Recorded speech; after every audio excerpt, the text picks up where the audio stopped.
Crente pode ficar rico? Será que isso é algo permitido para quem está em Jesus ou isso é de fato uma falácia que foi criada para nos condicionar a estar em Cristo por causa do dinheiro? Olá pessoal, estamos aqui com mais um vídeo para você e o vídeo de hoje ele é um assunto chocante e extremista. Está baseado no dinheiro. Crente pode ficar rico? Será que isso é algo permitido para quem está em Jesus ou isso é de fato uma falácia que foi criada para nos condicionar a estar em Cristo por causa do dinheiro? Na verdade, o problema nunca foi ter o dinheiro, nunca foi ter a abundância, a plenitude. O problema está no extremo que foi gerado. De um lado, nós temos a teologia da prosperidade, que diz que você vai ficar rico por causa de Jesus. De outro lado, nós temos o outro extremo, que é a teologia da pobreza. Você precisa ser humilde, abrir mão de tudo, ser pobre porque Jesus foi pobre. Então você percebe que o problema aqui não é o dinheiro em si, mas é o que isso está causando nas pessoas. Jesus, ele nunca teve problema com dinheiro. Ele tinha pessoas que investiam no seu ministério, ele tinha lá as mulheres, ricas daquela sociedade que investiam no seu ministério para manter o seu ministério funcionando. O problema aqui não é ter o dinheiro, mas é o que o dinheiro e o desejo pelo dinheiro ou a falta dele está causando na mente do povo de Deus. Hoje nós podemos dizer que muita gente fala assim, olha, o dinheiro é do diabo, que o dinheiro é o mal, que o dinheiro é a raiz do mal. Na verdade, não é isso que está escrito na palavra. Lá em 1 Timóteo, no capítulo 6, no verso 10, está escrito assim, o amor ao dinheiro é a raiz de todos os males. E em algumas versões, esse ao está do dinheiro. O amor do dinheiro é a raiz de todos os males. Então, o problema não é o dinheiro, o problema é o sentimento que eu transfiro para o ter e o não ter o dinheiro. Não, o sentimento que eu transfiro para ter muito dinheiro é a ganância. Eu quero ter muito, eu preciso ter muito, eu desejo muito. E o outro extremo também é verdade. O sentimento de que eu preciso ser pobre para agradar Jesus é também um sentimento errado, porque de um lado nós temos a ganância e do outro nós temos a autocomiseração. O senso da inferioridade, como se nós não pudéssemos ter uma vida boa, uma vida farta, gozar de abundância, de plenitude. Então, o que nós queremos trazer de luz aqui para você nesse vídeo é o seguinte: Deus não tem problema com dinheiro. Deus não tem problema em você ter dinheiro. O problema, na verdade, é nosso, quando nós não sabemos lidar com o dinheiro que chega nas nossas mãos.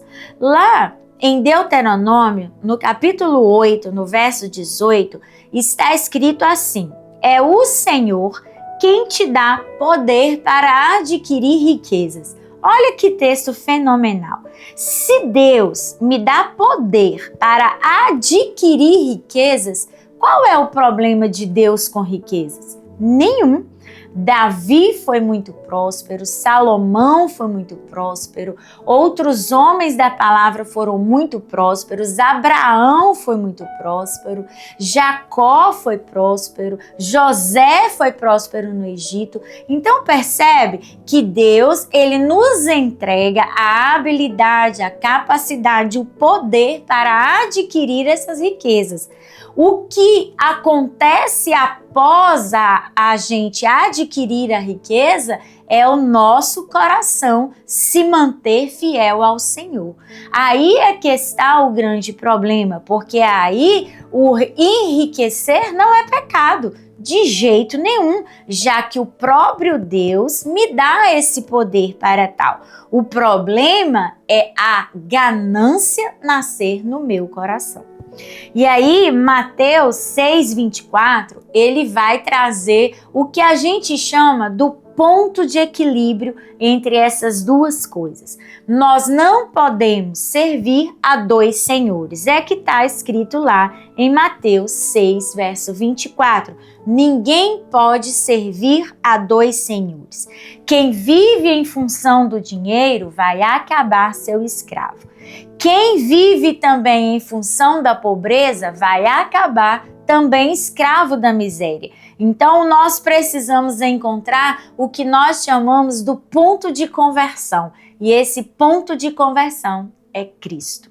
Em Cristo, nós temos a capacidade, a habilidade, o poder, a graça necessária para adquirir riquezas, viver em abundância e não nos deixar escravizar por esse sentimento ganancioso, para não deixar o nosso coração ir para essa vertente da ganância.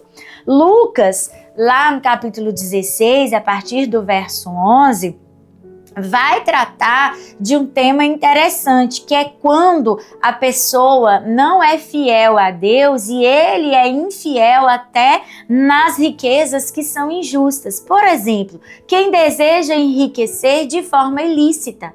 Ele é até crente, ele está na igreja, mas ele faz negócios fraudulentos, ele sonega impostos para o fisco, ele deixa de pagar os seus impostos. O que é isso? Enriquecimento ilícito.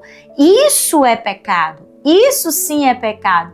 Talvez você vê alguém na igreja que é muito rico e você olha para aquela pessoa e deseja, inveja a vida que ela tem, mas você não sabe que por trás daquela riqueza existe a injustiça, uma prática errada, uma vida fora da palavra, algo que Deus não aprova.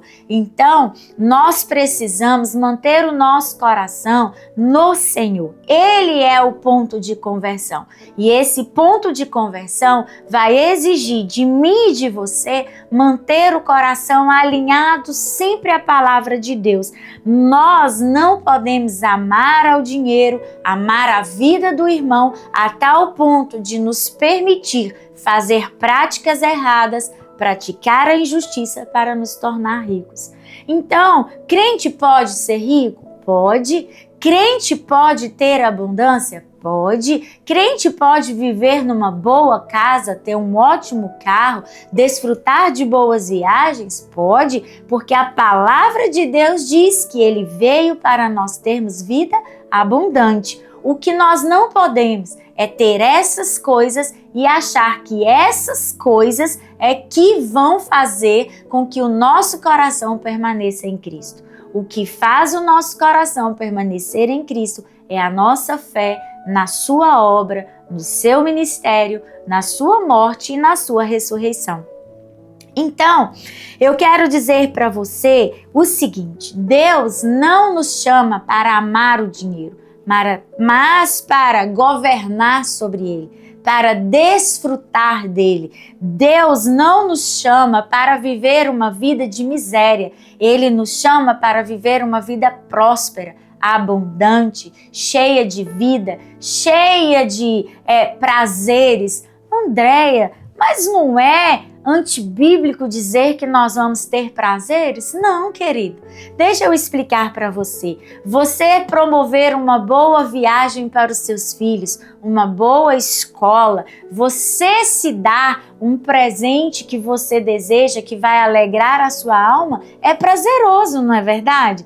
E isso é prazer para o homem, é gozo. E isso não é pecado. O que é pecado é você fazer práticas erradas para gerar esse prazer. Agora, quando você vive à luz da palavra, dentro dos limites da palavra, quando você vive dentro do que a Bíblia diz, você não está ferindo aquilo que nós chamamos da palavra de Deus e a justiça de Deus, que é a sua própria vida. Então, se você tem poder de Deus para gerar riqueza, gere muita riqueza, usufrua dela, aproveite, promova prazer para você e para os seus, mas nunca perca o seu ponto de conversão, que é Jesus Cristo.